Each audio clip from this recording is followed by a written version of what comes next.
Om Swastiastu. Perkenalkan, nama saya Komang Nadine Maharani, nomor absen 13. Om Swastiastu. Perkenalkan, nama saya Kadek Dimas Bimantara-Arjana, nomor absen 7. Di sini kami akan menjelaskan tentang karburator. Jadi karburator adalah sebuah alat yang pencampur udara dan bahan bakar untuk sebuah mesin pembakaran dalam. Karburator mesin masih digunakan dalam mesin kecil dan dalam mobil tua atau khusus seperti yang dirancang untuk balap mobil stok. Kebanyakan mobil yang diproduksi pada awal 1980-an telah menggunakan injeksi bahan bakar elektronik terkomputerisasi. Mayoritas motor masih menggunakan karburator dikarenakan lebih ringan dan murah, namun pada tahun 2005 sudah banyak model baru yang diperkenalkan dengan injeksi bahan bakar. Karburator dapat dikelompokkan menurut arah aliran udara, barel, dan tipe venturi. Tiap-tiap karburator mengkomunikasikan ketiganya dalam desainnya. Yang pertama yaitu arah aliran udara. Aliran turun. Udara masuk dari bagian atas lalu keluar dari lewat bagian bawah karburator. Aliran datar. Udara masuk ke samping dari sisi samping dan mengalir dengan arah mendatar lalu keluar lewat sisi sampingnya. Yang ketiga, aliran naik. Kebalikan dari aliran turun. Udara masuk lewat bagian bawah lalu keluar melalui bagian atas karburator. Yang kedua yaitu ada barel. Barel adalah saluran udara yang di dalamnya terdapat venturi.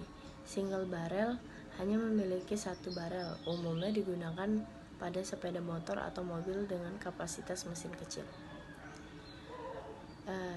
Kemudian ada multi barel, memiliki lebih dari satu barel, umumnya 2 atau 4 barel untuk memenuhi kebutuhan arah akan aliran udara yang lebih besar, terutama untuk mesin dengan kapasitas mesin yang besar. Baik, yang ketiga yaitu ada venturi. Venturi tetap. Pada tipe ini, ukuran venturi selalu tetap. Pedal gas mengatur katup udara yang menentukan besarnya aliran udara yang melewati venturi, sehingga menentukan besarnya tekanan untuk menarik bahan bakar. Venturi bergerak. Pada tipe ini, pedal gas mengatur besarnya venturi dengan menggunakan piston yang dapat naik turun sehingga membentuk celah venturi yang dapat berubah-ubah. Naik turunnya piston venturi ini disertai dengan naik turunnya needle jet yang mengatur besarnya bahan bakar yang dapat tertarik serta dengan aliran udara. Tipe ini disebut juga tekanan tetap karena tekanan udara sebelum memasuki venturi selalu sama. Prinsip kerja karburator. Pada dasarnya, karburator bekerja menggunakan prinsip Bernoulli. Semakin cepat udara bergerak, maka semakin kecil tekanan statisnya, namun semakin tinggi tekanan dinamisnya. Pedal gas pada mobil sebenarnya tidak langsung secara mengendalikan besarnya aliran bahan bakar yang masuk ke dalam ruang bakar.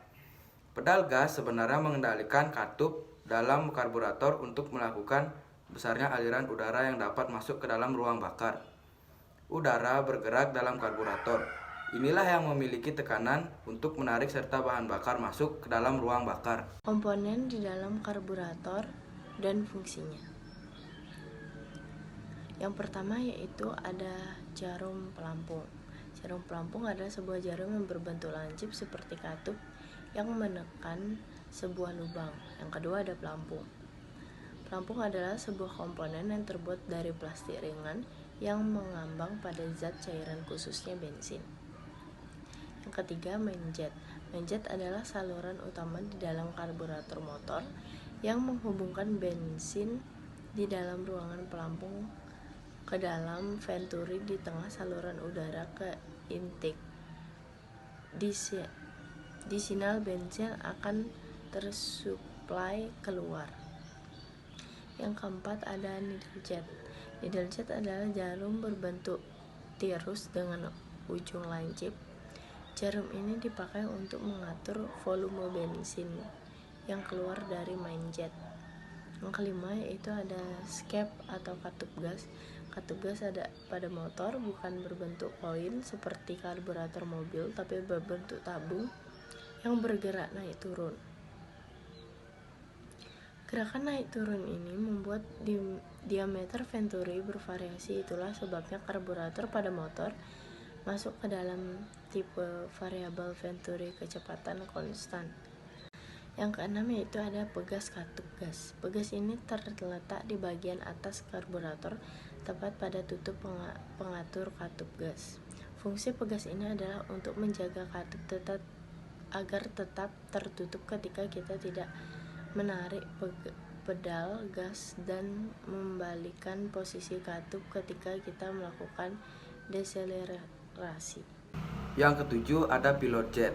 Pilot jet merupakan saluran yang menghubungkan bensin pada ruang pelampung dengan ruang setelah katup gas sebelum intake manifold air pilot.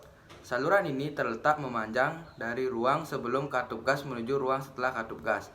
Fungsi air pilot ini adalah menyuplai udara ketika katup gas tertutup rapat atau saat idle. Yang kesembilan, choke valve. Komponen ini adalah dipakai untuk memperkecil volume udara yang masuk ke mesin agar hisapan mesin mengangkat bahan bakar. Dengan demikian, campuran bensin dan bahan bakar menjadi kaya. Sistem choke ini bekerja dengan menutup saluran yang mengarah ke karburator menggunakan katup. Yang ke-10 ada mangkuk kar.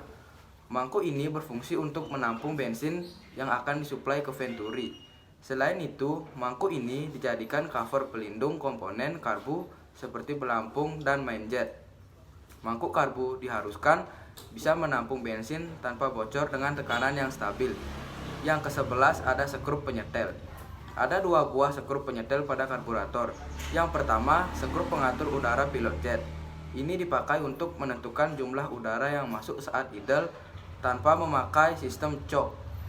Skrup kedua yakni skrup gas yang dipakai untuk mengatur idle RPM mesin. Baik, jadi di sini selanjutnya saya akan menjelaskan contoh rumus karburator. Ada KdNc. K sama dengan konstanta, nilainya ada di antara 0,6 sampai 0,9. Untuk motor harian disarankan 0,65. D itu sama dengan diameter venturi karburator. N itu sama dengan RPM puncak tenaga yang diinginkan. Kalau C itu sama dengan cc mesin dalam liter. Misalnya contoh soal. Motor dengan kapasitas mesin 125 cc, kemudian di bore up jadi 140 cc dan RPM puncak 10.000. Maka begini cara hitungnya.